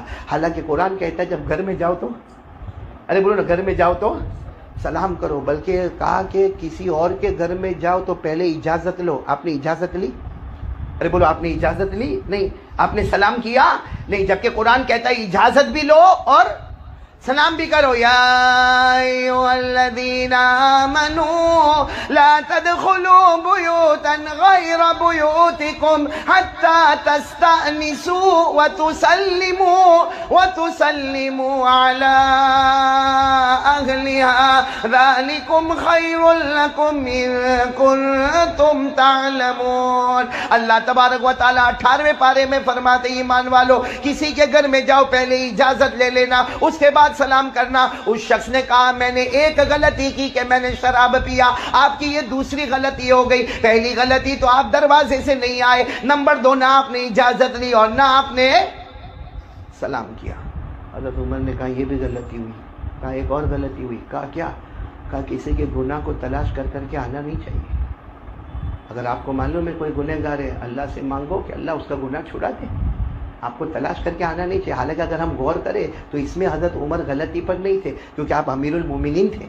آپ کی ذمہ داری تھی کہ کون علاقے میں کیا ہوتا ہے, کون سے علاقے میں دارو آتی, کون سے علاقے میں شراب آتا, کون سے. لیکن پھر بھی کہا, انہوں نے کہا کہ تیسری غلطی کسی کے گناہ کو ڈھونڈنا نہیں چاہیے. قرآن کریم نے صاف منع کیا کہ گناہ کو بھی نہیں ڈھونڈنے کا اور پیٹھ پیچھے کسی کی برائی بھی نہیں کرنے کا. اللہ نے فرمایا وَلَا تَجَسَّسُوا وَلَا يَغْتَبْ بَعْضُكُمْ بَعْضًا. کسی کے گناہوں کو ڈھونڈنا نہیں چاہیے. آپ گناہ ڈھونڈتے ڈھونڈتے آپ میرے گھر تک آ گئے. حضرت عمر رضی اللہ تعالیٰ عنہ نے اس سے معافی مانگی کہ میں مان گیا, تیری ایک غلطی ہے, میری 3 غلطی ہے, میں یہاں سے جاتا ہوں. حضرت عمر رضی اللہ تعالیٰ عنہ دروازے سے چلے گئے. اب دیکھو چونکہ یہ گناہ چھپا دیا گیا, بولو گناہ چھپا دیا گیا, یعنی غلطی کو چھپا دیا گیا. حضرت عمر رضی اللہ تعالیٰ عنہ چلے گئے. بولو حضرت عمر رضی اللہ تعالیٰ عنہ چلے گئے. ایک لمبا زمانہ گزر گیا. اس کے بعد ایک دن حضرت عمر بیٹھے تھے, وہی شخص سامنے آئے. بولو وہی شخص. کون؟ جو شخص وہ آئے سامنے آئے اور آ کے ایسے حضرت عمر کے گلے لگے. بھائی معانقہ کیا کھڑے ہو کر. حضرت عمر نے معانقہ کرتے کرتے کان میں کہا, اے بھائی اس دن میں آیا تھا, تم شراب پیتے تھے, میرے اللہ کی قسم میں نے کسی کو بتایا نہیں. حالانکہ لوگ تمہارے بارے میں پوچھتے, لیکن میں نے کبھی کسی کو بتایا نہیں کہ میں نے تم کو رنگے ہاتھ پکڑ لیا تھا کہ تم شراب پی رہے تھے. تو وہ شخص بھی معانقہ کرتے کرتے بہت روئے. کہا اللہ کی قسم اس رات کے بعد سے میں نے شراب کو کبھی اپنے منہ پہ بھی نہیں لگایا. یہ کیوں ہوا, ایسا کیوں ہوا, یہ گناہ کیوں چھوٹ گیا؟ کیونکہ حضرت عمر کا اس میں بہت بڑا کمال ہے کہ آپ نے گناہ کو دبا دیا تو اللہ نے بھی فرمایا کہ جاؤ میں نے اس گناہ کو ختم ہی کر دیا. تو آج میں ہماری ماؤں سے, بہنوں سے, بیٹیوں سے جو شادی شدہ ہے ان سے تو بہت خاص طور پر, اور جن کی شادیاں ہونے والی ہیں ان سے, کہ دیکھو گنہگار سب ہوتے ہیں, ہمیں اللہ سے مانگو نا, اللہ سے مانگو, اللہ سے مانگو. بلکہ میں تو ایک بات کہتا ہوں, اللہ سے مانگو. ایک آیت قرآن میں ایسی ہے کہ اس کو پڑھنے کے بعد پھر اللہ سے مانگو, اللہ کے دربار میں دیر ہوگی مگر اللہ کی قسم اندھیر کبھی. وہ کون سی آیت ہے؟ بس ہماری ماں بہنوں کو آیت یاد کرنا چاہیے, کیونکہ حالات تو سب کے اوپر آتے ہیں. سب کو اپنے شوہر سے کمپلینٹ ہوتی ہے, سب کو اپنی ساس سے کمپلینٹ ہوتی ہے, سب کو اپنے سسر سے کمپلینٹ ہوتی ہے, اور ہوتا بھی ایسا ہے. ساس سسر کا بھی معاملہ ایسا ہوتا ہے کہ نہیں؟ اللہ ساری ساسوں کو ہدایت دے بھائی. اللہ سارے ہوں گی نا, یہاں ساس بھی تو بیٹھی ہوگی نا. تیری شادی ہو گئی؟ یہاں بغیر شادی والے کو میرے پاس لانے کا ہی نہیں. یہ دائیں دیکھو تو اس کی شادی نہیں ہوئی, سامنے دیکھو تو اس کی شادی. بھائی تمہاری ہوئی ہے؟ چلو اچھا ہو, ایک تو ایسا ملا. بھائی ایسے شادی والے بیٹھا کرو. ساس سسر کا معاملہ کیسا ہوتا معلوم؟ ابھی ایک کتاب میں نے پڑھا, بہت پیاری بات میں نے کتاب میں پڑھا, کہ شوہر اگر چاہتا ہے کہ میں بیوی کا دل جیتوں, میں شوہر چاہتا ہے کہ میں بیوی کا, بہت آسان ہے, بہت آسان ہے. کیونکہ بیوی شاید مانگتی ہوگی بڑا موبائل, اور وہ موبائل لانے کی ہمارے اندر طاقت نہیں ہے. یا بیوی جو مانگتی ہوں گی, جو کپڑا مانگتی ہوں گی, وہ 15,000 20,000 کا ہوگا, اور وہ ہمارے اندر طاقت نہیں. اتنا اچھی بات لکھی ہے کہ اگر بیوی کا دل جتنا ہونا, ہر شوہر کو معلوم ہے کہ میری بیوی کو کون سا کھانا پسند. جیسے کسی بیوی کو برگر پسند ہوگا, تو کسی بیوی کو پاستا پسند ہوگا, تو کسی بیوی کو ڈوسا پسند ہوگا, آج کے زمانے میں کسی کو سینڈوچ پسند ہوگا, یا چلو نا کوئی بھی ہوٹل کی آئٹم پسند ہوگی. تو کیا کرنا چاہیے؟ شوہر ایک کام کرے, اس کو معلوم ہے جوائنٹ فیملی ہے, چپ چاپ آہستہ سے جب اپنے دفتر سے آوے, اپنے کام سے آوے, جو چیز بیوی کو پسند ہے اس کو اچھے طریقے سے چھپا کر لے کر آوے. اور جب میاں بیوی اکیلے ملے اس وقت کہے کہ دیکھ میرے پاس اتنی طاقت تو نہیں کہ میں تیرے لیے بڑا موبائل لے کر آتا, میرے پاس اتنی کمائی نہیں کہ میں تیرے لیے اچھے سے اچھا کپڑا لے کر آتا, لیکن میری بیوی میں تجھ سے بہت محبت کرتا ہوں, تجھے یہ کھانا پسند ہے, دیکھ میں چپکے سے یہ کھانا لے کر آیا, میری ماں کو بھی نہیں معلوم, میرے ابا کو بھی نہیں معلوم, میرے بڑے بھائی کو بھی نہیں معلوم, یہ لے کر آیا. سچ بتاؤ بیوی کا دل خوش ہوگا کہ نہیں ہوگا؟ کہ بیوی کا دل اتنا خوش ہوگا کہ مجھ سے کتنی محبت کرتا ہے. اگر یہ اکیلے میں مجھے ملنا پسند کرتا ہے تو اکیلے میں میری جو تمنا ہے کھانے کی وہ بھی پورا کرنا چاہتا ہے. تو یہ سب سے اچھا طریقہ ہے بیوی کا دل بولو جیتنے کا. لیکن اس میں گڑبڑ کہاں ہو گئی معلوم؟ ایک جگہ پر میں نے کہا, پھر اس کے بعد میں تو میرے کو کہا مولانا کیا آپ نے کہا مصیبت کھڑی ہو گئی. میں نے کہا کیا ہوا؟ کہا وہ میری بیوی کو برگر بہت پسند ہے. تو میں نے کہا کوئی بات نہیں, لے گیا ہوگا. اب برگر آیا کتنے کا ہوگا؟ 25 50 100 روپے کا, زیادہ سے زیادہ بڑی جگہ سے لیا ہوگا تو 200 روپے کا. کہا مولانا پیسے کی بات نہیں ہے, معاملہ یہ ہوا کہ رات کو میری بیوی برگر کھائی, میں نے بھی برگر کھایا, اور ہم نے باہر جو ڈسٹ بن تھا نا, ڈسٹ بن اس کے اندر ڈال دیا, وہ اس کا جو پٹھا آتا ہے نا وہ ڈال دیا. اور صبح میں میری ماں نے دیکھا اور ایسا لگا کہ آج ہی قیامت کھڑی ہو گئی. اللہ ہمارے ساس سسر کو بھی سمجھنے کی توفیق عطا فرمائے. میاں بیوی کے محبت کو جتنا ہم بڑھا سکے بڑھائے, اللہ اتنی محبت ہم سے بڑھاتا رہے گا.